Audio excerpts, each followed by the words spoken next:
promote. You know, it's a great county, and I don't believe we're promoting our county enough. You know, we have everything here to offer. There's a lot on the east side that nobody even knows we, you know, have out there.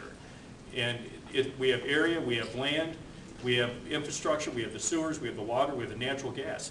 Promotes, you know, let people know that it's out here, and just make all the agencies lighten up so that, you know, the working man can get his business started. My philosophy of government, in a nutshell, is that government is a good servant and a bad master. And I think we need to make sure that people in government remember, and I'm speaking about myself here, I am your servant, you're not my servant. I'm here to serve your needs. Specific things that can be done is the streamlining of regulation, because a lot of times these different agencies, they're in a different block of government. There may be a state agency that's responsible for one piece, and then a county agency or a local that's responsible, a municipal one, for another. And I think there is work that can be done to bring those different related agencies together to streamline the process. The regulatory environment is brutal, and that's something I think even at the county level there's something that can be done if there's adequate leadership provided in that direction, and that would be something we would want to look at. I think sometimes there's talk about the use of public-private partnerships. Now that's a dicey thing, because sometimes that puts government in the position of picking the winner or the loser, and that's shaky. On the other hand, your taxpayers pay for the creation of infrastructure that can be used to facilitate and encourage job growth. We should be putting that to use to do that very thing. So, in general, my philosophy is, I'm here to serve you, you're not here to serve me. Okay, we've completed this portion of the questions, and everybody seems to be still sound and okay. So that's good. We want to take some questions from the audience now, and what we're going to do is we're going to alternate sides here, and we'll start with the right side here first. Anybody have a question? Yes, sir. I also attended that meeting out at Lake County about the sales tax, but I've also attended so many meetings with the city, with the school boards, and everything. When we're talking about business and we're talking about local government and keeping everything locally, my understanding is in the city of Mentor, where I live, school board, money that we're ending up sending through taxes to the school board. Supposedly, the state is supposed to return us like $7,004 per child. They said they return us $1,292 per child. The reason being is because Mentor is too affluent. Is because we have the businesses, we have the money, we have the resources.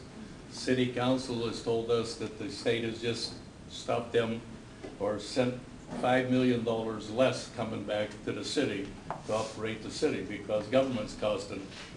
But Mentor is one of the largest taxpayers, by probably like the fourth or fifth highest taxpayers in the state of Ohio. Money that goes to the state government from sales tax.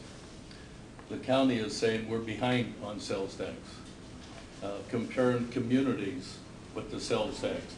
Comparing Ashtabula with Lake County. You have 230,000 residents in Lake County, got 110,000 in Ashtabula County. I know Mentor is collecting, or Lake County is collecting a lot more tax money, but tax money is being misused, misspent. You can see it every day of the week. We can sit at the restaurant, I can stay down at McDonald's and I can see city trucks, snow plows, trucks running, people coming in. I thought they're supposed to be out on the road working, but people are there. What would you do as waste of money through government? And how would you regulate incoming money as to the expenditures? Every time you take money out of the well, it's going dry. And you can't be putting more money in because they're saying we're going to put more money in by raising taxes. That affects everybody. Sales tax, and that's a tax that will never ever in your life go away. And I think the only reason that they're doing that right now, or the commissioners even want to do it, is by a little bit of bribe by saying we're going to give you $1 million back on your property tax, which would be equivalent to like $35. But if you bought an automobile this year, you'll lose money because it'll go up about $150 more. And the sales tax will never, ever go away.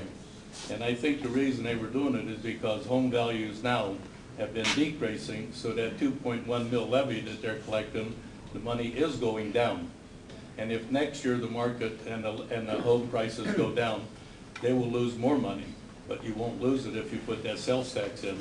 And remember one thing about taxes, anything that's ever levied that way, they never go away, never. Levies have never gone away, they've always been renewed. If not, then they've been replaced with the levy. It seems like taxes and everything just continually keep going up, and they all sat up there and said the same thing, that we understand, we understand. Well, take a lady, 91 years old, who's been a widow for 31 years, okay, living on a fixed income, on a minor's pension of about $250 a month. How can you continue to pay more? Taxes, homes, whatever. 71 years of school tax and city tax and sales tax when there was nothing back then. There was no sales tax. There was no city income tax. But it seems like there is never enough money to run government. What would you do to help us run government on less money?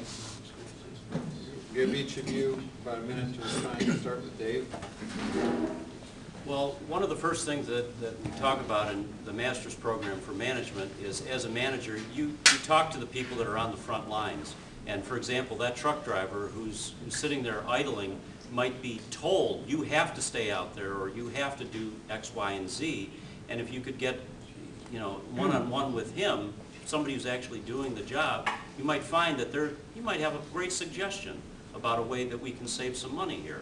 So that's one of the things that I would plan to do, is roll up the sleeves, get out there and get into the agencies and talk with people, meet with people. There's some common sense involved in some of these things. Now, there's no doubt that the way schools are funded is not right. In fact, it's been ruled unconstitutional. I don't know that at the county commissioner level we can affect a change on that, but I certainly would advocate for some sort of solution to that problem, and I'd love to talk with you more about that. Now, in my city of Willoughby Hills, one thing that I advocated for was a performance audit to be done. And this is done by, and I brought the gentleman in who works for the state of Ohio. It's a private agency. Well, it's a separate agency, not private, from the auditor's department. And what they do, they have experience with dealing with all these different governments and even some non-governmental units, school boards, cities, and they have the experience to look at all of these things and say, well, you know what, you can save, this might cost you $30,000, we might be here for 3 months or whatever it'll be, but you know what, you'll probably get 10 times, 20 times return on this in the savings that we can find through different issues. Maybe it's healthcare, maybe it's the way somebody's doing a job, maybe it's that you've got a redundancy here that you could eliminate with some good common sense and some good planning. So I would advocate for bringing that sort of thing in. And a byproduct of that, we didn't do a performance audit. I couldn't get enough people to see my clear thinking on that. But we did get a citizens task force together that cost the city nothing. And that citizens task force came up with fantastic ideas, and some of those have been implemented, but not all of them. But at least we have a working document, and we have a place to move forward on that. So at the very minimum, we got a good discussion going in the right direction. Thanks.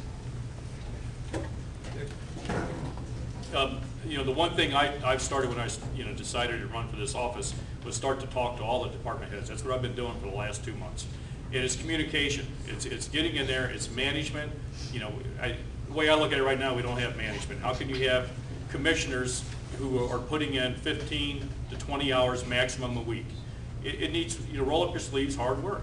And it's management. You start tearing the process down, and you start to rebuild it, and you start doing it on an affordable level. It's not rocket science. You got money coming in, you have this amount, and you have this amount going out. You have to make the two match, period. It's hard work, and it's going to take time to be in that office and start learning everything that's going on. The Office of the Auditor for the state of Ohio has a service that was described by Dave where you can have somebody come in and do what is called a performance audit. And according to the state auditor's website, the results of that, if implemented, save